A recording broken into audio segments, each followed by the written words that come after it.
All right, so today I wanted to take a little bit of time to talk about probably one of my most favorite discussions or subjects, and it's revolving around wealth and wealth building. And it really kind of was part of the driver for me to start my own business was because, you hear the adage that, you either build your own dream or someone else will pay you to build theirs. I mean, you're making someone else rich. You're not, making yourself rich, whatever you want to put the spin on it. But something that's really, it's worth being very cautious on is you can get very wrapped up in what you're doing right now. You can get very wrapped up in building your own business, starting a business, whatever it is, whatever reason it is for you to start a business. But you got to remember that no matter what age you are, you can't go on forever. If you're younger right now and watching this video, I hope you pay attention to this because I didn't pay attention to it as well as I should have. Luckily, I was in union that kind of forced a pension, a 401k. It was, I got elected and you had a choice what to elect, and I just always felt bad about putting no money in, so I always elected, at least $1, a little bit, and I have a pretty good 401k so far. And what the point of that is that the, I guess not the finish line, but the end game to this is you will get to a point where you cannot maintain doing what you do, specifically if you're in the service industry and you're a welder or any other kind of contractor, because it is a very physically demanding job and you won't be able to do it forever. So hopefully you're saving up in the, right now in the long term for retirement. And there's a lot of different ways you guys can go. You got Roth IRAs, you got IRAs, you got 401ks. All are different variables. You can do self-elected. There's a lot of pensions that go with jobs. But if you're on your own, you have to find your own kind of retirement plan or investment plan. And what that really comes down to is you just got to find somebody that, or find it online. I use Vanguard, honestly, and do my own investing.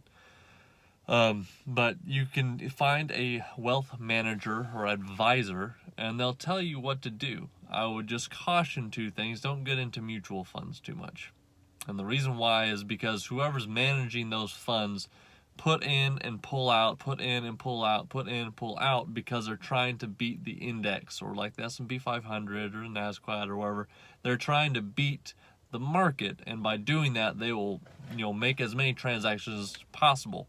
Goes back to what I said before about always reading contracts. You got to read the fine details, because every time they pull out and buy something else for you is going to have a transaction fee. So all the interest that you would possibly make might get eaten up in just transaction fees alone, and other fees will ultimately get you. So you want to get something that's very simple, something that's just kind of, put it in and forget about it.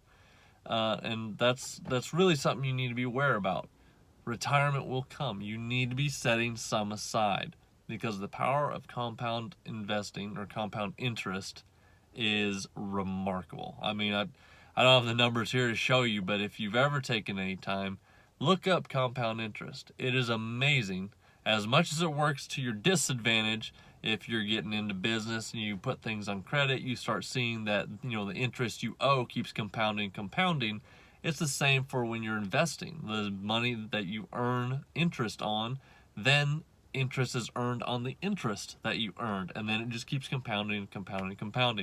So if you're young enough, hopefully 20, 30, 40 years old, even 50, you still got, if you're 50, you still probably got 30 years left of your life, just based off averages of what it seems Americans are living now. The medical fields that we have in play right now, the technologies, allow us to live quite a bit longer than we used to. So even if you're 50, you still got 30 years. So don't ever think it's too late. And if you're early, don't ever think that, I got time for that, because time slips by rather quick. So always have a plan for your immediate finances, your middle term, and your growth for your business and yourself, and your long term. What's going to happen whenever you decide to sell off your business, shut down your business, or whatever number of things that will happen to your business. there has to be an end game or an after game, so to speak. So just think about it.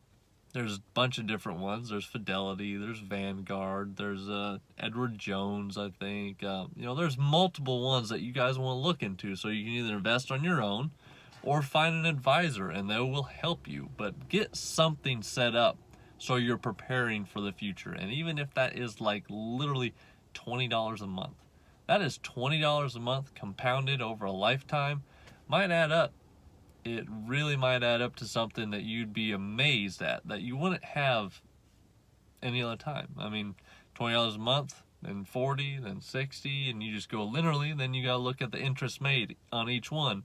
And then next thing you know, you might very well have $1 million or more at the end of 30, 40, 50 years if you just stick with it. Something better than if you don't plan for it and you come up on it and you have nothing. Because if you don't plan for it, you will spend that $20 on something else that you don't really need, like a McDonald's meal or, I don't know, anything. $20 goes really fast.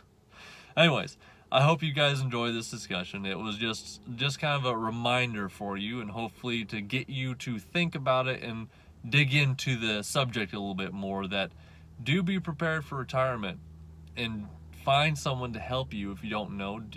We've talked about it before. You either got to know it, learn it, or hire it. Meaning, you got to understand stocks and investments and retirement. Where you're going to learn it, you're going to start reading books, watching videos, wherever it takes to get there, or hire it out. Get you a wealth manager or some sort of advisor, wealth advisor, financial advisor, to help you with your retirement. Because now that you are a business owner, no one else is going to take care of that for you. You are on your own. So, I hope you guys have a great day. As always, I'll talk to you later.